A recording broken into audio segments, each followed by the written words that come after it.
겠습니다.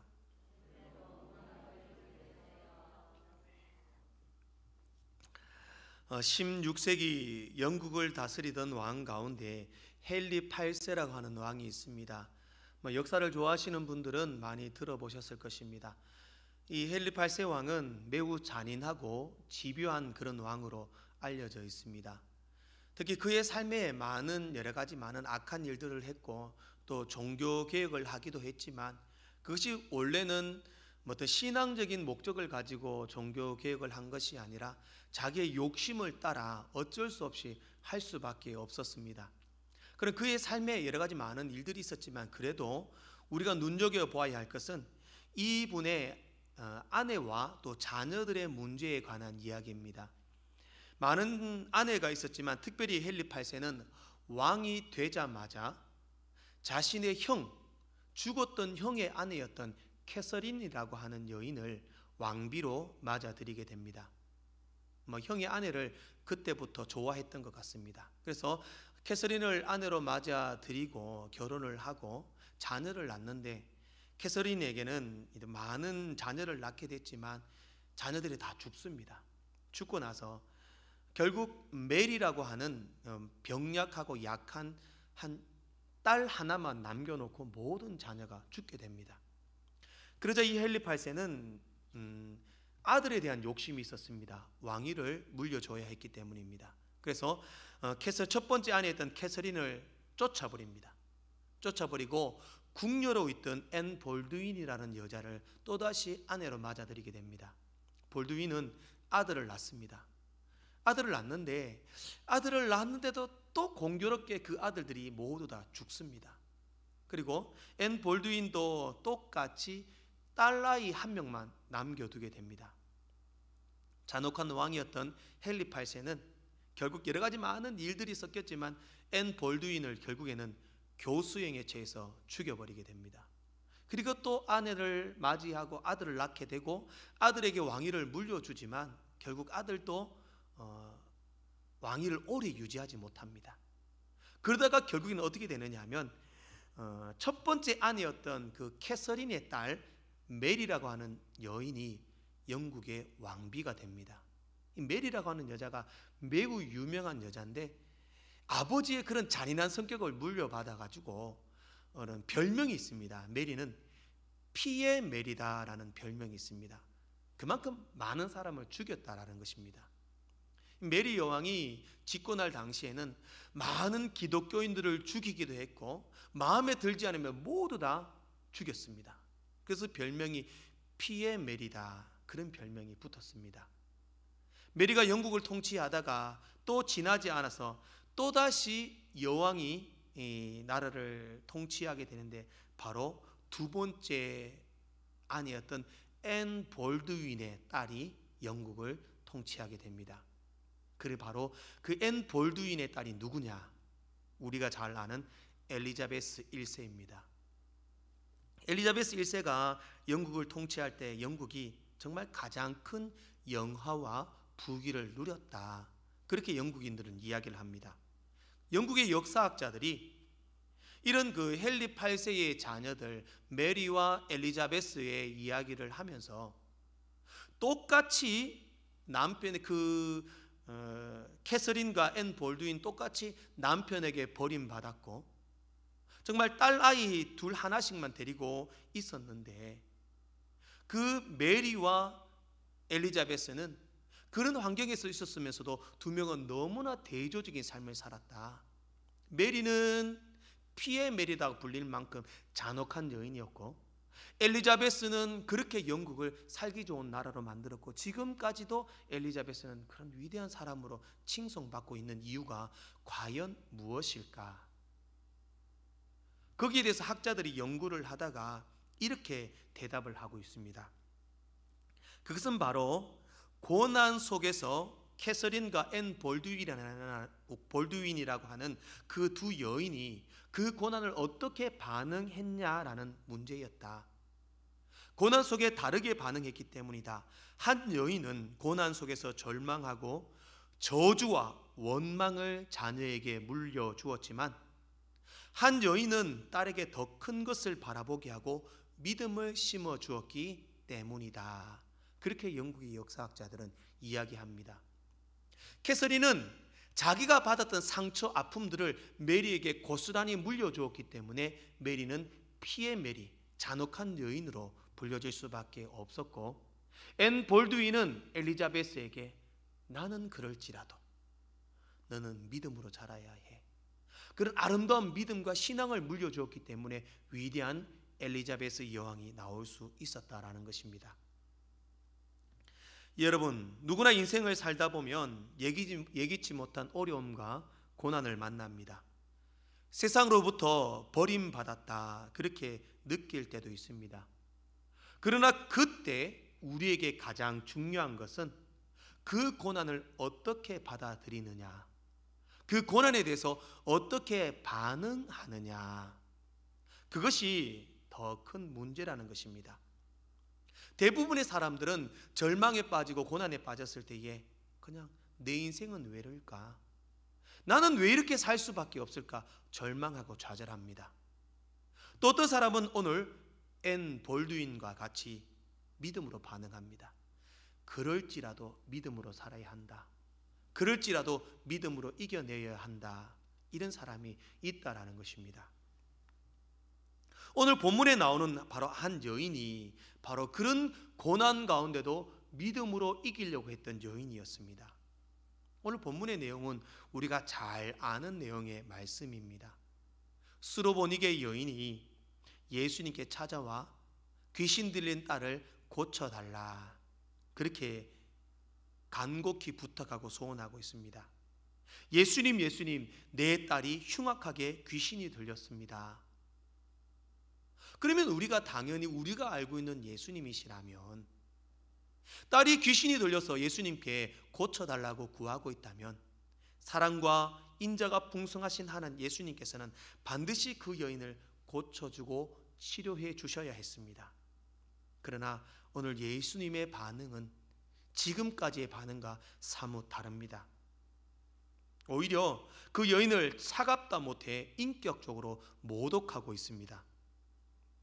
과연 이것이 예수님의 모습인가 생각할 정도로 예수님의 모습이 다르다는 것입니다. 그러나 그럼에도 불구하고 오늘 이 여인은 계속해서 포기하지 않고 예수님께 부르짖고 있습니다. 주님은 그때 예수님은 그녀를 바라보시고 그 믿음을 보시고 말씀하십니다. 여자야, 내 믿음이 크도다. 내 소원대로 되리라. 그렇게 말씀합니다.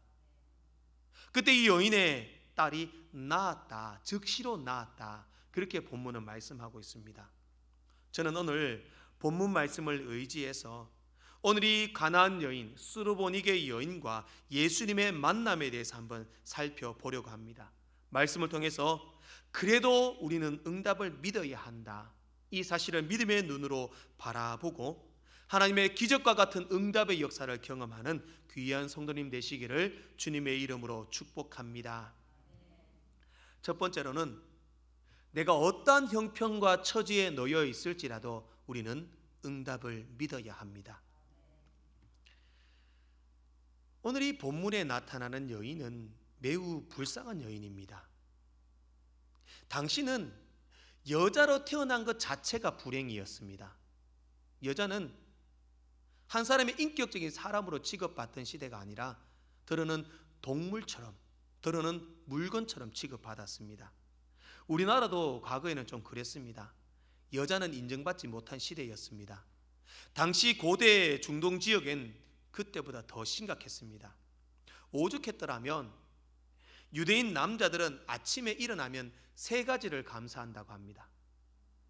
첫 번째는 이방인으로 태어나지 않은 것에 대해서 감사하고, 두 번째는 여자로 태어나지 않은 것에 대해서 감사하고, 세 번째는 노예로 태어나지 않은 것에 대해서 감사를 한다. 그만큼 여자로 태어나는 것이 비참한 시대였습니다. 우리가 지금 아프가니스탄 사태를 바라보면서도 참 여자는 완전히 동물 취급을 받고 그냥 수틀리면 마음대로 죽여버릴 수 있는 존재가 여자다. 그때 당시는 더 심했다라는 것입니다. 그런데도 오늘 이 여인의 출생이 매우 복잡합니다. 우리 오늘 본문에서는 이 여인을 가나안 여인이다 그렇게 말씀합니다. 가나안 여인이다. 당시에는 출생이 가나안이어서 가나안 여인이다 라고 말하기보다는 이방인이면 거의 다 가나안 여인이었습니다. 이방 여인이면 이방 사람, 우상을 숭배하면 가나안 여인이었습니다. 가나안 사람이었습니다. 더 구체적으로 바라보면 마가복음 7장에 보면 오늘 이 여인을 헬라인이요 수로보니게 여인이다 그렇게 말씀합니다.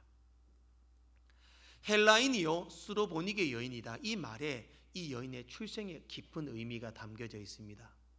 헬라인이라는 것은 이 여인의 혈통은 그리스인입니다. 그리스 사람입니다. 그리스인인데 수로보니게라는 이 말은 어떤 지역의 이름이기보다는 두 단어가 합성된 합성어입니다.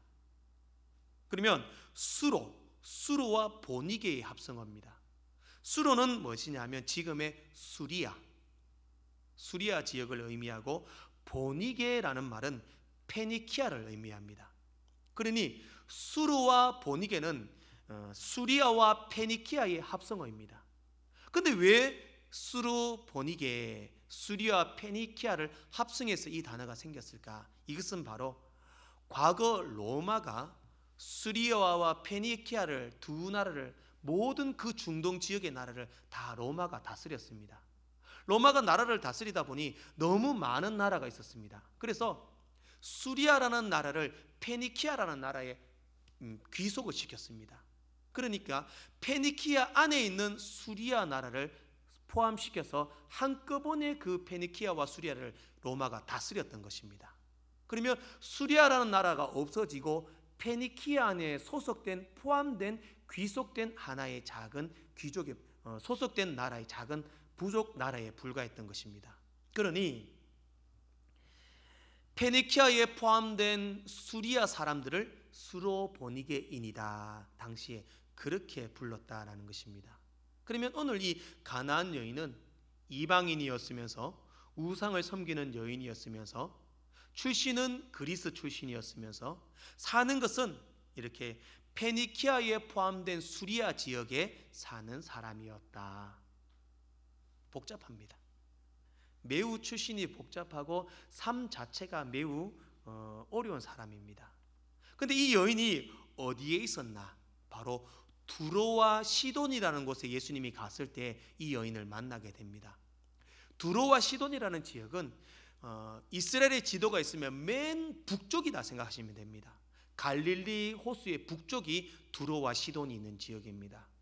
북쪽이 두로와 시돈이 있는 지역이니까 북쪽은 바로 시리아 땅과 경계에 있습니다. 그러면 시리아나 나름 많은 이방 나라들이 경계 지역에 있었기 때문에 그 두로와 시돈 지역에 많은 사람들이 이주해 와서 살았습니다. 그러면 유대인들은 이방인들에 대해서 매우 경각심을 가지고 있습니다. 두로와 시돈 지역에 이방인들이 많이 들어와 살았기 때문에 그 두로와 시돈을 매우 싫어했습니다. 유대인들은 이방인들이 사는 동네다. 그래서 어둠의 땅이다 그렇게 부르기도 했고 그 두로와 시돈 지역에 사는 이방인들을 실제로 개라고 불렀습니다. 개처럼 불렀습니다. 개다. 동물처럼 취급을 했다라는 겁니다. 그래서 오늘 본문에서도 예수님께서 그 여인에게 개라고 말씀하는 이 표현은 물론 그 여인을 믿음을 시험하기 위해서 개라고 표현하기도 했지만 그 당시에 두로와 시돈 지방에 사는 이방인들에게는 모두 다 개라고 불렀다라는 것입니다. 그럼에도 또 이 여인에게는 어떤 일이 있었냐면 딸이 심각한 귀신이 들렸습니다.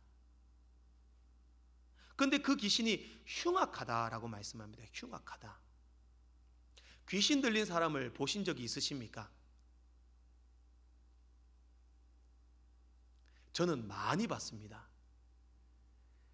옛날 대명교회가 있던 그 대명동 지역이 매우 기가 센 동네라고 합니다. 대명교회가 있던 그 주변에 점집만 해도 무려 50군데나 됩니다. 앞산 밑에 있었기 때문에 그 앞산의 길을 이어받아서 점을 치는 집이 엄청나게 많습니다. 공교롭게도 그 대명동 동네에 귀신 들린 사람이 매우 많이 있었습니다. 귀신 달린 사람의 특징이 뭐냐면 자기 자신이 힘들고 귀신이 들려서 정상이 아닌 것도 있지만 그 사람들의 특징이 뭐냐면 남을 해롭게 하는 특성이 있습니다. 예수님께서도 거라사 지방에 갔을 때 군대에 귀신 들린 사람을 만났습니다. 자기 몸을 사슬에 묶고 막 괴롭게 하는 것도 있었지만 그것을 지나가는 사람들을 해롭게 하는 일이 바로 그 사람의 일이었습니다.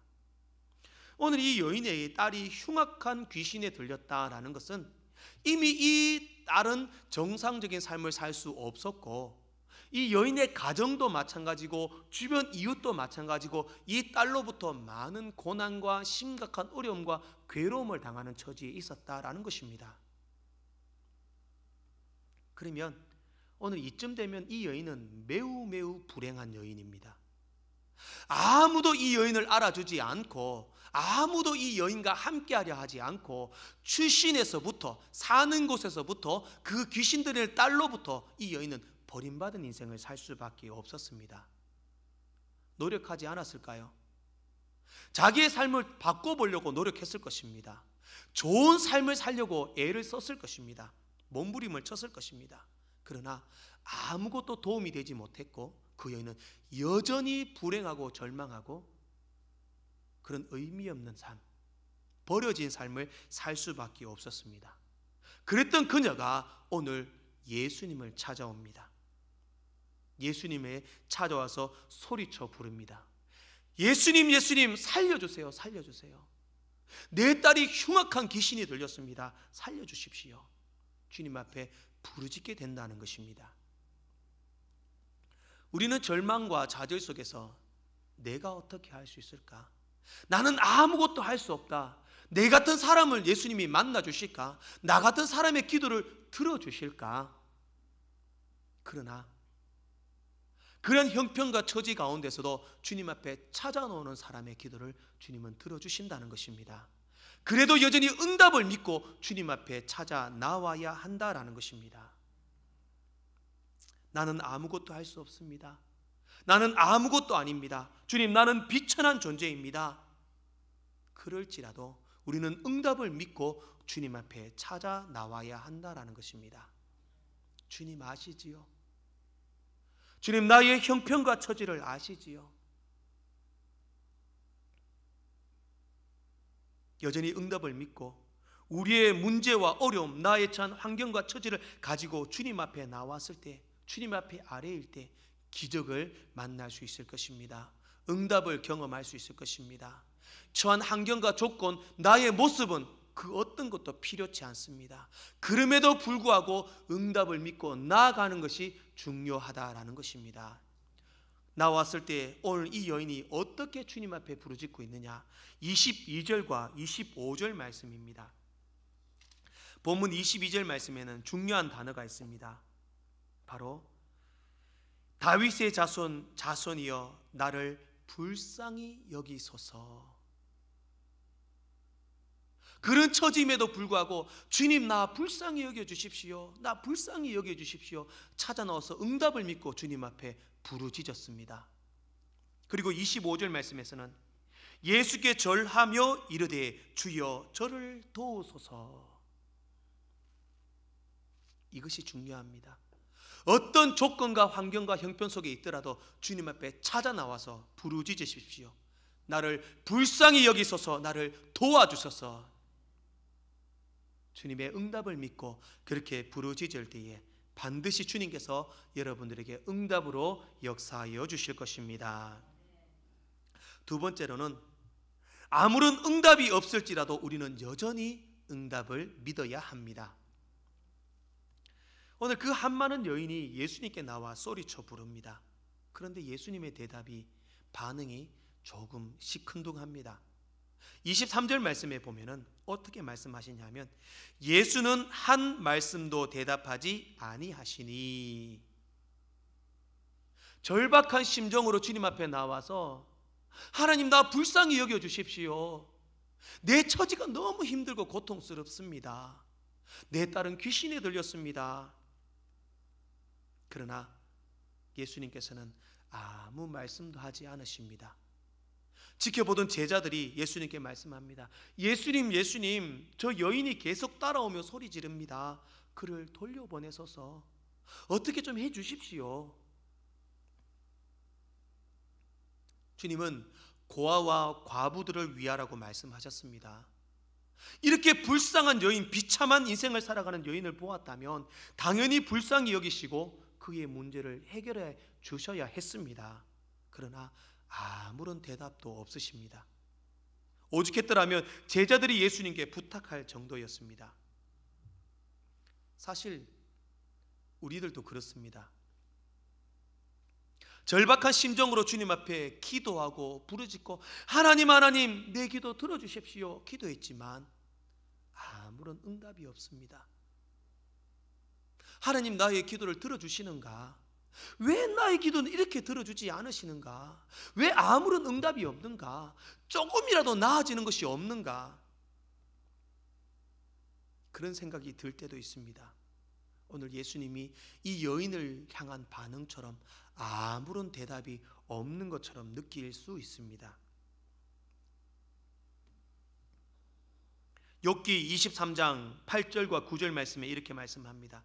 그런데 내가 앞으로 가도 그가 아니 계시고 뒤로 가도 보이지 아니하며 그가 왼쪽에서 일하시나 내가 만날 수 없고 그가 오른쪽으로 돌이키시나 배울 수 없는구나.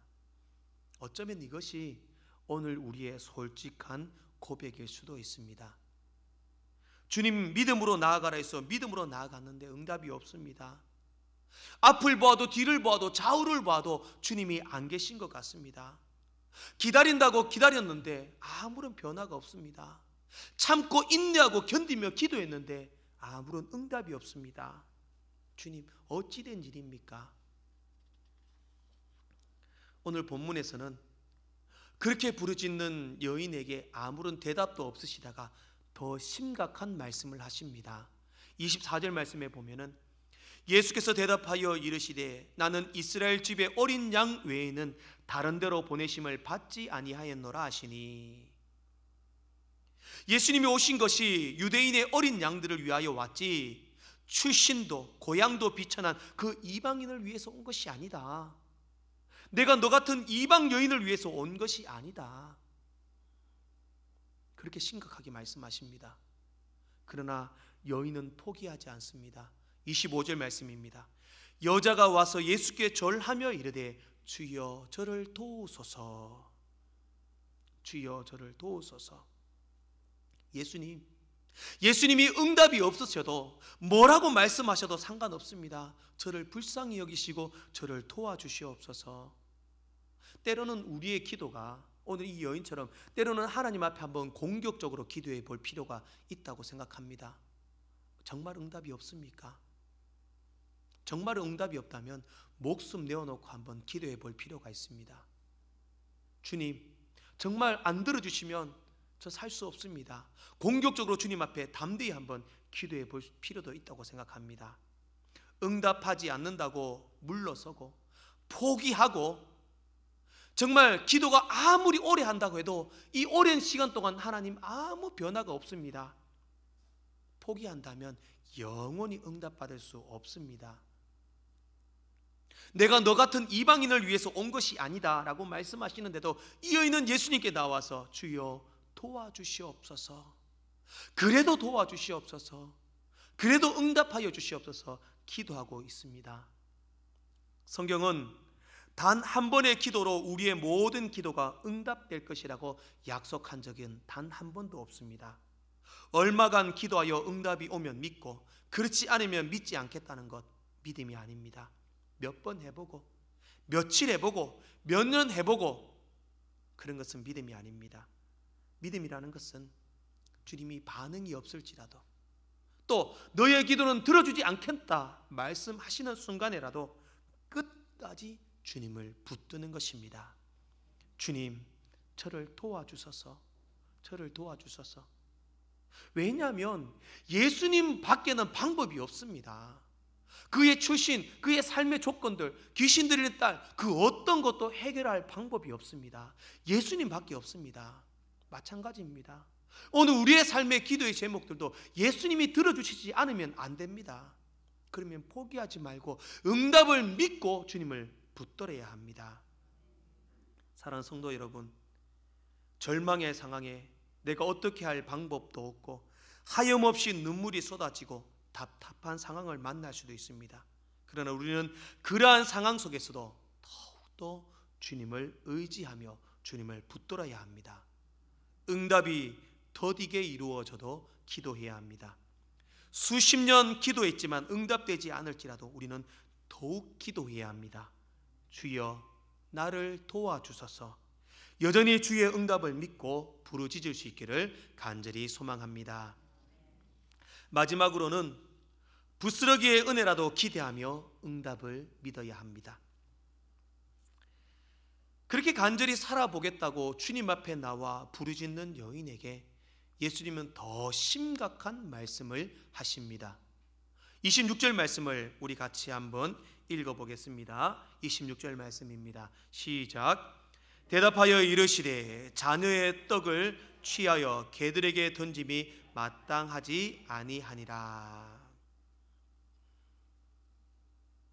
자녀들에게 베풀 은혜, 자녀들에게 베풀 응답, 유대인들에게 베푸실 그 떡을 너 같은 개 같은 이방인들에게 주는 것이 마땅하지 않다. 왜 내 자녀들에게 줘야 할 떡을 너같이 이방인들에게 주겠느냐? 개 같은 이방인에게 주겠느냐? 여인의 아픔과 괴로움에는 전혀 관심이 없는 것처럼 예수님께서 말씀하고 있습니다. 그러나 이 순간에도 여인은 포기하지 않습니다. 27절 말씀에 여자가 이르되 주여 올소이다마는 개들도 제 주인의 상에서 떨어지는 부스러기를 먹나이다 하니. 예수님 맞습니다. 그렇지만 이스라엘 자녀들에게 떡을 주시고 남은 부스러기라도 저에게 내려주십시오. 그 부스러기의 은혜라도 있다면 내 삶이 바뀔 것이고 내 딸이 귀신에서 노임을 받을 수 있을 것 같습니다. 상에서 떨어지는 부스러기라도, 상 위에 있는 부스러기라도, 그 작은 찌꺼기라도, 작은 은혜의 부스러기라도 나에게 나누어 주시옵소서. 오늘 이 말씀에서 여인의 진정한 믿음을 볼 수 있습니다. 주님 어떻게 말씀하실지라도, 주님 어떤 응답을 주실지라도 저는 주님을 믿습니다. 주님, 그 작은 부스러기의 은혜라도 있으면 내 인생이 달라집니다. 내 인생이 바뀝니다. 내 딸이 귀신에서 노임을 받습니다. 그 믿음이 확실히 있었다라는 것입니다. 그런 믿음의 고백을 하는 여인에게 하나님은 놀라운 응답과 복으로 역사하여 주셨습니다. 여자여, 내 믿음이 크도다. 내 소원대로 되리라. 아멘. 사랑하는 성도 여러분, 우리는 우리의 마음의 소원을 가지고 주님 앞에 기도할 때에 때로는 어떠한 태도로 나아가느냐가 매우 중요합니다. 오늘 이 여인이 기도했던 것처럼 여러분, 그래도 응답을 믿으십시오. 그래도 주님의 응답은 여전히 우리를 통하여 역사하실 줄 믿습니다. 그 응답을 믿고 어떠한 순간에도 포기하지 마시고 주님 앞에 나아갈 수 있기를 소망합니다.